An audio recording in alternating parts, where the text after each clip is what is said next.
Bueno, muchachos, entonces, la idea es ¿cuál? Resulta que nosotros en el SENA vamos a manejar MySQL, ¿sí? Para poder manejar MySQL, entonces tenemos varias alternativas. Una de ellas se llama MySQL Workbench, que es una herramienta de software que nos permite trabajar el motor de base de datos MySQL.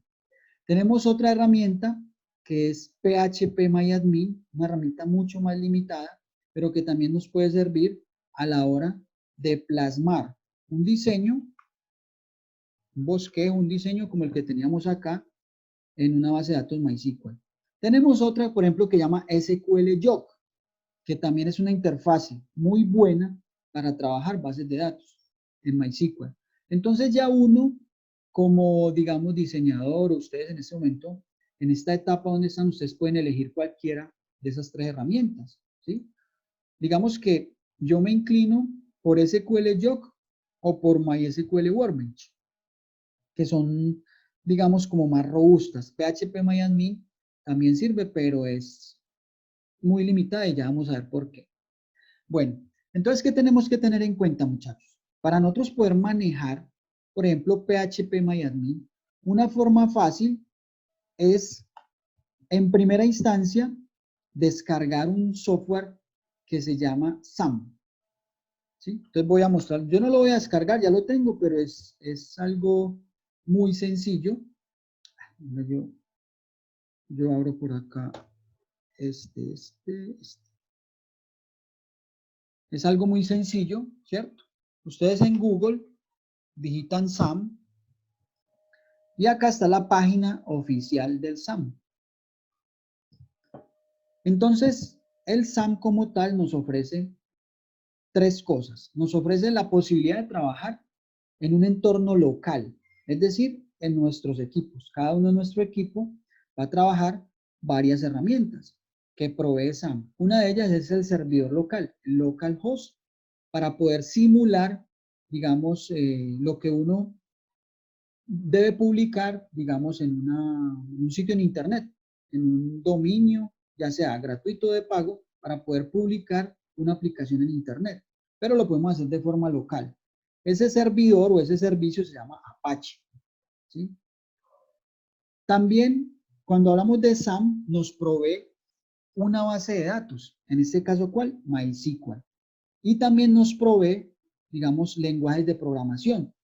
Nos provee PHP como tal y este que llama PERL, que es mucho pues, menos utilizado, hasta donde yo conozco.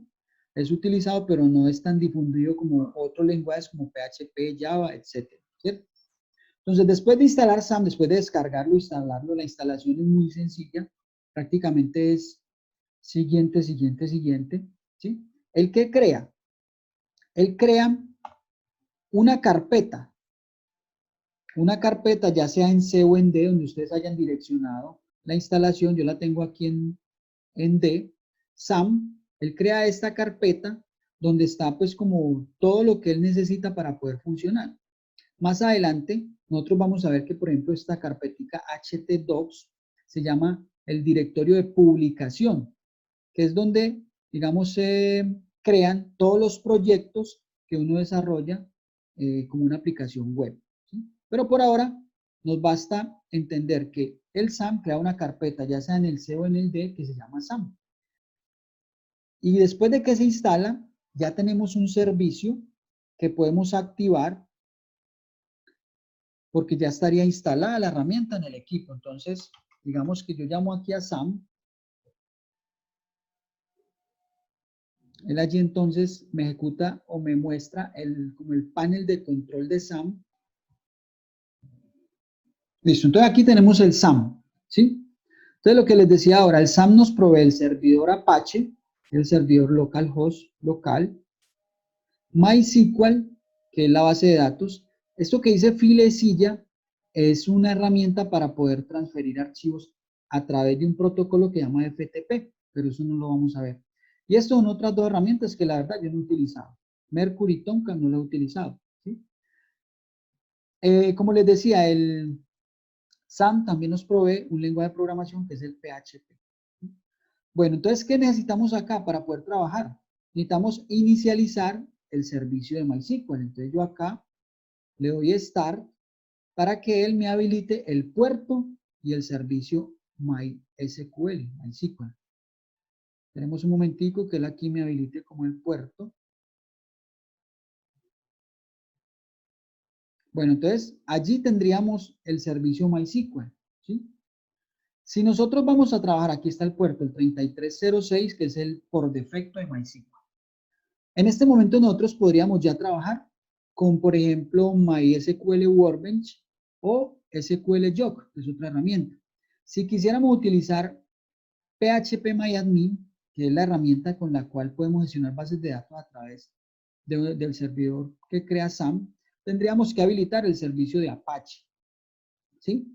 Entonces, vamos a habilitarlo de una vez porque vamos a ver esa herramienta. Entonces, que no se nos olvide, para poder trabajar PHP-MyAdmin y poder hacer cosas en la base de datos de MySQL, yo tengo que habilitar mi servicio Apache. No es necesario si voy a utilizar SQL Workbench, ¿sí? Pero si voy a utilizar PHP-MyAdmin, sí es necesario que el Apache esté activo. Listo. Bueno, entonces la primera herramienta que vamos a mirar es el MySQL Workbench. Después de tener activo esto, yo tengo que, digamos, inicializar el Workbench para poder ya trabajar las bases de datos de MySQL. Pero entonces, ¿qué es el Workbench? ¿O cómo lo descargo? Pues de la misma forma, es algo muy sencillo. En Google, yo puedo editar MySQL Workbench, ¿cierto? Y aquí está la página oficial.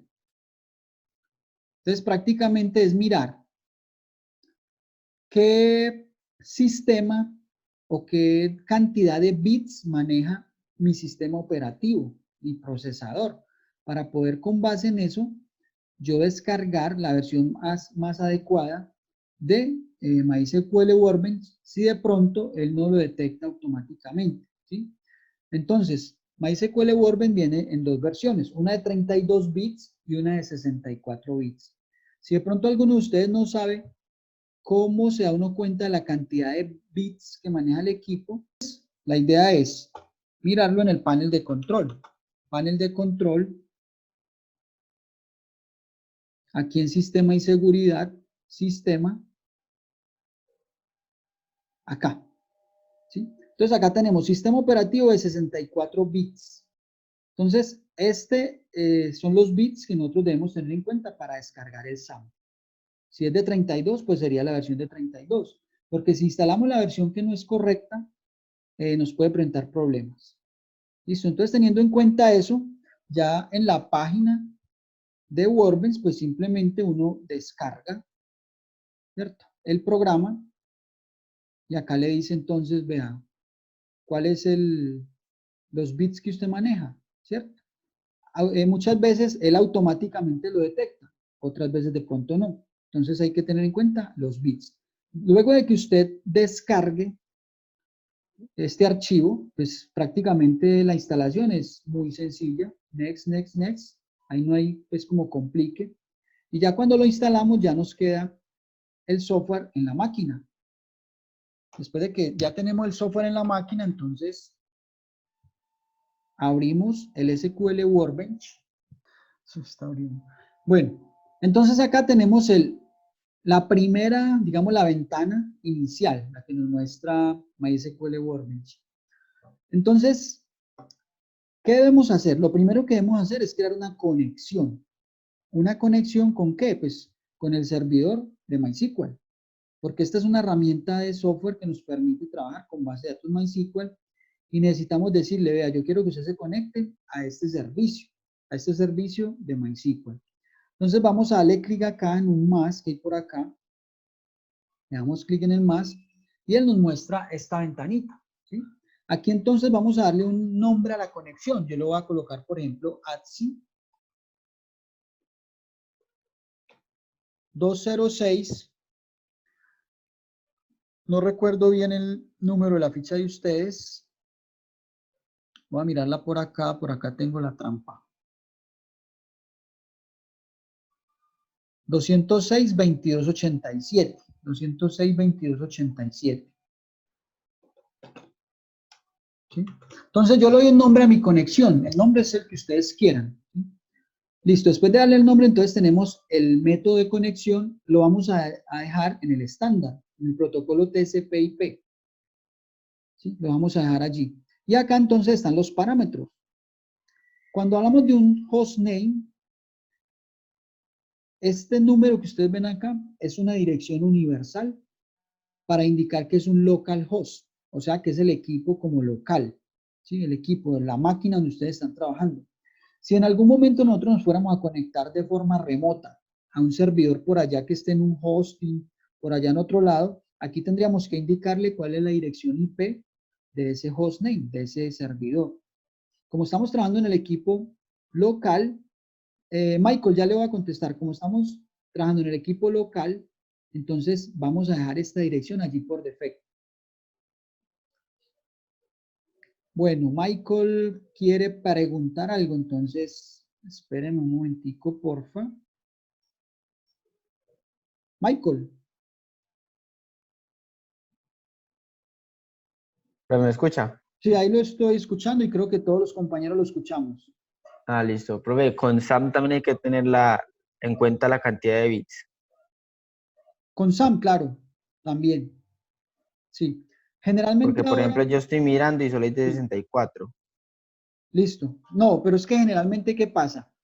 Generalmente esos sitios detectan la cantidad de bits que maneja su equipo, ¿cierto? Entonces él como que automáticamente lo lleva y le sugiere cuál es la que usted debe descargar. Muchas veces no pasa eso, por alguna razón, ¿sí? Entonces cuando eso no pase, nosotros tenemos que saber cuál es la cantidad de bits que maneja el equipo. Pero si él se la direccionó de una para allá, pues yo de usted verificaría que sea la versión correcta de bits. No es que mi equipo maneja 32 bits. Por 32, eso le bueno, entonces, pregunto. listo, entonces usted ya tendría entonces mejor que digitar en Google SAM para 32 bits. O sea, la idea es Ah, que sí listo. maneje el mismo número de bits, porque si usted instala 64 bits y usted tiene 32, yo creo que eso le presenta muchos errores. O quizás no se le dejan instalar, ¿sí? Ah, Entonces listo. hay que tener en cuenta Gracias. eso, el número de bits. ¿Listo? Bueno. Listo. Bueno, muchachos, entonces acá estamos diciendo que el hostname lo vamos a dejar así, quieto, porque vamos a trabajar cada uno en la máquina local. Cuando estemos en el SENA y creemos una conexión, pues este número también lo vamos a dejar ahí quieto porque la idea es crear una conexión en cada equipo. Acá donde dice puerto, este es el puerto por defecto que maneja MySQL. Es como la salida para que se permita establecer la conexión con ese servicio. ¿Listo? Bueno, por acá nos preguntan qué pide cuenta para descargar MySQL. Pues a mí nunca me ha pedido cuenta, la verdad. No sé por qué le estará pidiendo cuenta. Ya, pues que mirar bien porque la verdad a mí eso no, pues no pide cuenta. Miremos que acá en MySQL dice puerto 3306. Miremos que es este mismo, 3306, 3306. O sea que el servicio que tenemos aquí habilitado está manejando el puerto por defecto que tenemos acá. Si por alguna razón aquí en el SAM nos diera otro puerto, por alguna razón, generalmente nos va a dar este, nosotros ese numerito lo tendríamos que colocar acá para poder que nos estableciera bien la conexión a ese servicio. Bueno, el username root significa que es el usuario administrador, es el usuario con más permisos que tiene, en este caso, MySQL. Root es el usuario, el System Administrator, es decir, quien tiene como el mayor privilegio de acceso para poder trabajar en MySQL, ¿sí? O sea que lo debemos dejar ahí. Si en algún momento, aunque eso posiblemente sea más adelante, nosotros quisiéramos crear usuarios de acceso a la base de datos, le daríamos una conexión a ese usuario con un nombre particular para que ese usuario se conectara y podríamos ya desde el gestor de base de datos darle permisos a nosotros, a lo que nosotros queramos darle allá. Bueno, el esquema por defecto, bueno, el password acá es mejor, así como para estos fines, los que estamos trabajando, lo vamos a dejar por defecto y la contraseña por defecto es en blanco, o sea, es decir, no tiene contraseña, ¿sí? Esto de storing vault quiere decir que hay una contraseña pues que está como almacenada. Nosotros la podríamos limpiar, pero pues como les digo, vamos a dejarla así en blanco. El esquema por defecto se refiere a que si nos vamos a conectar por defecto a una base de datos que ya esté creada, vamos a dejarlo en blanco. La idea es como poder mirar como toda la funcionalidad sin direccionar una base de datos específica. Después de tener esto, que es lo básico, vamos a hacerle clic en test de la conexión. Y él allí nos va a sacar una advertencia, ¿sí? Nos va a decir como que, bueno, que se está estableciendo pues como la conexión y pueden haber cosas que no son compatibles. Bueno. El caso es que acá le podemos decir continuar de todas formas. Decimos continuar y aquí él me dice que se ha construido, se ha fabricado la conexión de una forma satisfactoria con estas credenciales. ¿Cuáles credenciales? La del host, la del puerto, la del user y no tiene ningún tipo de contraseña. Entonces yo le doy OK y acá le voy a dar OK. Después de que le dé OK, si ustedes se fijan, yo aquí tengo un poco de conexiones. Vamos a ver que esta de ATSI 206.22.87 Sena se nos va a crear allí, acá, como otro cuadrito de conexión. Miremosla acá.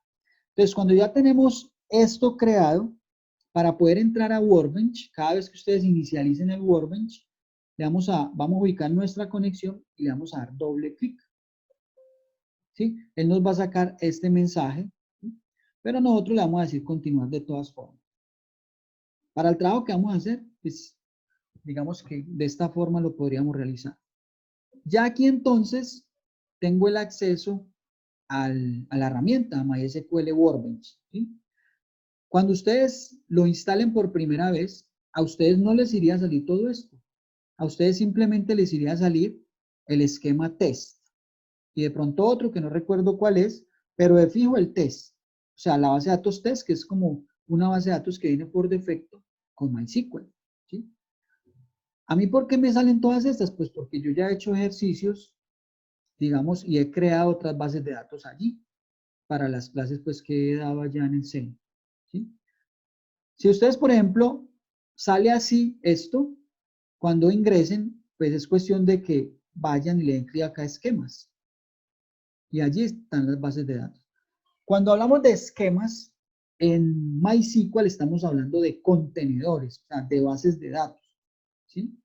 Nosotros necesitamos un contenedor, una base de datos para dentro de ese contenedor crear el modelo, o sea, crear las entidades, a cada entidad crearle los atributos, a cada atributo darle un tipo de datos, que es lo que tenemos en el esquema que estamos trabajando, que es este. Entonces, la idea es plantear esto ya acá en SQL Workbench. Entonces, lo primero que nosotros tenemos que hacer es crear un esquema nuevo, ¿sí? Que en este caso lo vamos a llamar librería, porque ese esquema librería entonces va a tener una tabla libros, una tabla autores, una tabla editoriales. Y de ahí para adelante, si tuviéramos más, como más casos, más requerimientos del sistema de la librería, pues tendríamos que crear dentro de ese contenedor todas las otras entidades que hacen parte del modelo. ¿De qué forma entonces creamos un contenedor? Muy sencillo. Estando acá en esquemas, miremos que primero antes de ir allá, esta barrita nos permite como desplazarnos, cerrar o ampliar un poco más lo que tiene que ver con la visualización de este panel izquierdo.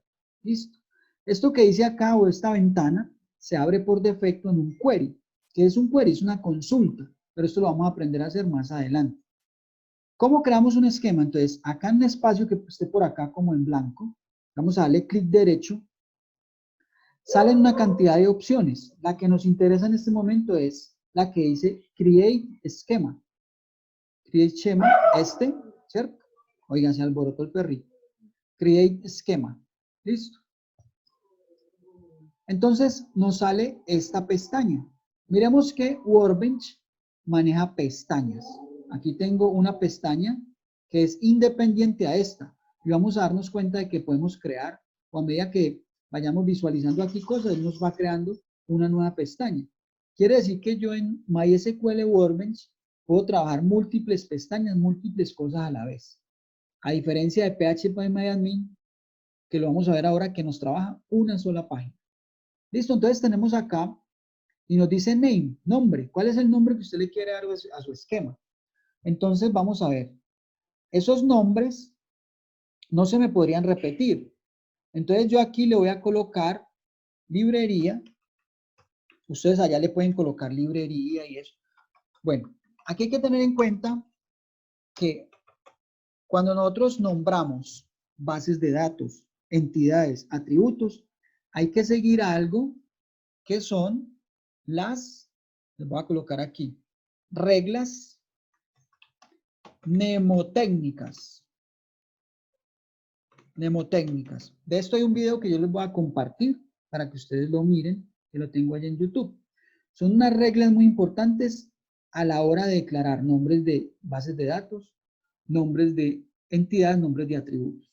Son muy importantes las reglas para no tener problemas cuando estemos trabajando las aplicaciones desde nuestro lenguaje de programación.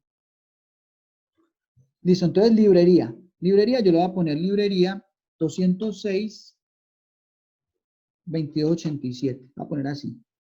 Listo. Bueno, después de tener el nombre, aquí abajo dice apply. ¿Sí? Yo voy a decirle apply, aplicar.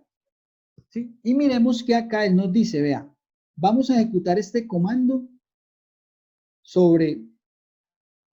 para poder crear lo que usted está queriendo hacer allí. Entonces, ¿cuál es el mensaje que les quiero dejar acá? Cualquier cosa que estemos haciendo aquí en MySQL Workbench, ya sea creando bases de datos, entidades, atributos, cualquier cosa la podemos hacer con comandos. Y eso nosotros lo tenemos que aprender. Nosotros tenemos que aprender a hacer todo con comandos. Pero por ahora, inicialmente, lo vamos a hacer de la forma más fácil y es a través de una herramienta visual.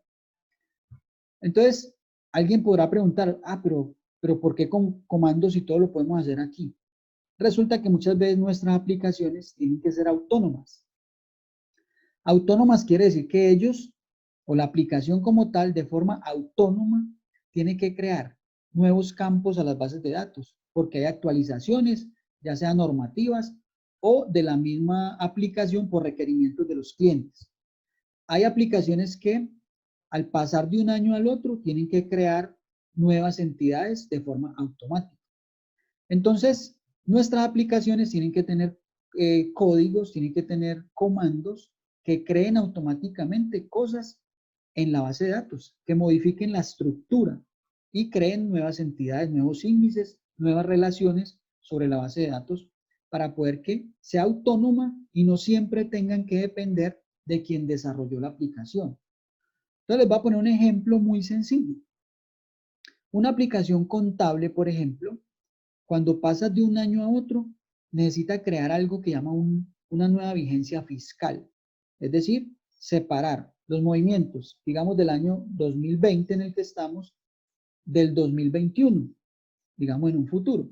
O hace poco, los movimientos del 2019 deben estar separados de los movimientos de este año 2020. Entonces, cuando hubo cambio de esa vigencia 2019-2020, las aplicaciones contables muy seguramente tuvieron que hacer un proceso para poder crear nuevas tablas, modificar estructuras, muchas cosas de forma automática. Imagínese uno como un proveedor de software teniendo muchísimos clientes y que cada uno lo llamara a uno, uy, venga, es que cambió la vigencia, créeme las nuevas tablas, ¿sí? Entonces, la idea no es esa, la idea es que las aplicaciones sean autónomas. Entonces, resumiendo, todo lo que nosotros vamos a aprender de forma visual acá, lo vamos a aprender a hacer con código, con instrucciones. En ese orden de ideas, para crear una base de datos, miren lo sencillo que es. Pero esta quizás es la instrucción mucho más simple, porque pues, hay instrucciones ya mucho más complejas. Listo. Yo aquí le voy a decir entonces aplicar. Y él allí entonces me dice que ya se aplicó el script, que es como los comandos, allí a la base de datos. Finish. Y si nosotros nos desplazamos aquí al lado izquierdo, ya podemos darnos cuenta de que aquí dice librería 206-2287. Es decir, él ya me creó un contenedor. ¿Listo? Entonces vamos a ver ese contenedor que tiene. Aquí con esta flechita, yo vengo y aquí hay unas divisiones, ¿cierto? tables, view, store procedures y functions. Bueno, muchachos, entonces, ¿esto a qué se refiere? Las tablas de nuestro sistema son las entidades. Es decir, en este escenario que estamos planteando, vamos a crear las tablas para libros, tabla de editoriales y tabla de autores. Entonces, a eso se refiere este ítem de tables. Se refiere a las entidades de nuestro modelo. ¿Listo?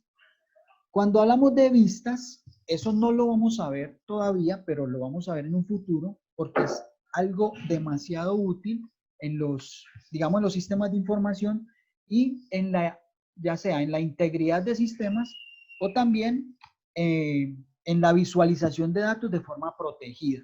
Entonces, ¿a qué se refiere eso? Les voy a poner un escenario que es muy real, que se presenta mucho en, digamos, en las aplicaciones. Resulta que yo tengo acá, esta es mi aplicación, y esta es una aplicación de un tercero. Sí, entonces voy a colocar aquí que esta es mi aplicación, y esta aplicación que hay aquí es una app de un tercero. ¿Sí? O sea, son aplicaciones totalmente diferentes. Pero en algún momento esas aplicaciones, por alguna alianza, por algún negocio, por alguna situación, necesitan comunicarse. Y resulta que nosotros necesitamos darle acceso a este tercero, a nuestra aplicación, a nuestra base de datos. Entonces, ¿de qué forma podríamos darle acceso sin que este tercero afecte, digamos, la información o todo lo que tengamos aquí en nuestra base de datos? Entonces, la forma de hacerlo es establecer un canal de comunicación entre este tercero y mi aplicación, ¿cierto? A través de algo que en las bases de datos se conoce como vistas, ¿sí? Entonces las vistas son, digamos, puede ser así, consultas de solo lectura. Entonces supongamos, yo aquí tengo un listado de clientes en mi aplicación y yo necesito que este tercero vea mis clientes. Entonces, ¿yo qué hago? Yo creo una vista de clientes para que esa aplicación del tercero vea, pero se llaman vistas, views, vea la información y pueda hacer algo con esa información, ¿cierto? Tome los datos y ya los lleve para, digamos, su aplicación, ¿cierto? Ya tome los datos, los lleve para su aplicación y aquí ya él haga como un proceso ya a nivel interno dentro de su aplicación, pero con los datos que yo le estoy proveyendo, ¿cierto? Entonces las vistas sirven para eso, en este escenario de integración de sistemas. Listo. Otra utilidad de las vistas es que dentro de nuestra aplicación, nosotros tenemos aquí nuestra aplicación, ¿cierto? Y acá en nuestra aplicación, digamos, tenemos nuestra base de datos. Por acá está nuestra basecita de datos. Aquí está la base de datos de nosotros, ¿sí?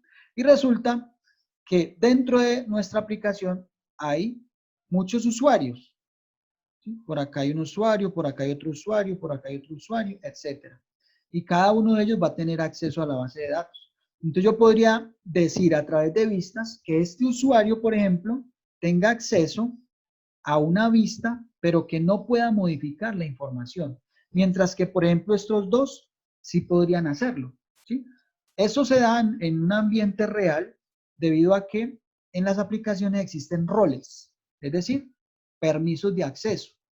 Hay usuarios que no tienen acceso a toda la información, hay otros que sí. Y los que tienen acceso a determinada información pueden solo leerla o de pronto modificarla o borrarla. Entonces, dentro de las bases de datos, dentro de la misma aplicación, ¿cierto? Podemos establecer esos permisos. Y cuando no queremos que un usuario modifique cosas, podemos darle vistas. Es decir, que él vea cosas, más no que las modifique. Entonces, esas son las vistas. Cuando hablamos de procedimientos almacenados, store procedure, que así es como se conocen, digamos, en el argot de las bases de datos, hablamos de lo siguiente. Resulta que nosotros tenemos aquí un servidor, este es nuestro servidor, y por acá digamos, está nuestra basecita de datos. Acá está la basecita de datos de nosotros. Esta es nuestra base de datos. Acá está, base de datos. Listo. Resulta que hay usuarios que demandan servicios, o sea, demandan peticiones más bien, ¿cierto? Peticiones. Entonces, este usuario envía una petición acá a la base de datos. ¿Listo? La base de datos, ¿qué hace? Recibe esas peticiones y va resolviendo y va dando las respuestas. ¿Sí? Entonces, ¿qué pasa?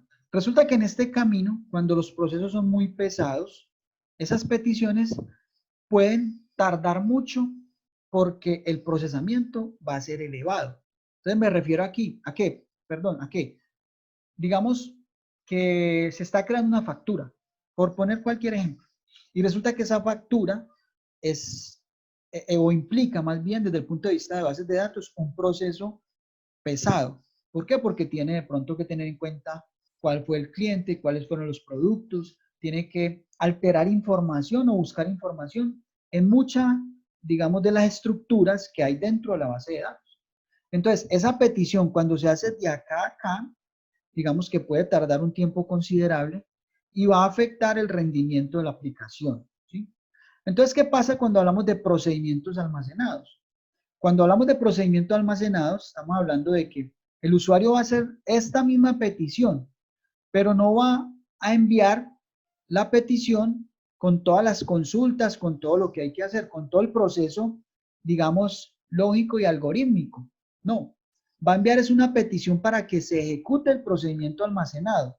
Y ese procedimiento almacenado va a estar acá dentro de la base de datos, aquí. O sea que el usuario realmente va a hacer es una petición para que se ejecute este procedimiento que está acá en la base de datos. Después de que se hace la petición, ya esto se corta. Es decir, él ya hizo la petición y ya lo que hay acá se ejecutó y si se resolvió satisfactoriamente, ya, digamos, fue generado todo el proceso, pero directamente acá. Entonces, se supone que cuando se implementan procedimientos almacenados, se hace mucho más rápido, porque todo no viaja por acá, por una cadena o por una línea de conexión, sino que eso se ejecuta directamente acá en la base de datos, ¿sí? Sin tener que estar viajando por acá a través de una petición que ese usuario haya hecho, a través de cualquier medio de comunicación, una red local, internet, lo que sea, ¿cierto? Entonces, esos son los procedimientos almacenados y la idea es que eso más adelante lo tenemos que aprender a hacer. Bueno, y cuando hablamos de funciones, prácticamente las funciones en bases de datos son procesos que están también allí, pero son procesos más algorítmicos, ¿sí? Es decir, se asemejan mucho a las funciones que trabajamos, digamos, en los lenguajes de programación, pero desde el punto de vista de bases de datos. Eso también lo vamos a ver, pues, como más adelante. Entonces, explicados estos conceptos, hoy nos vamos a enfocar en la creación de las tables, de las entidades, de las tablas, pues, del modelo.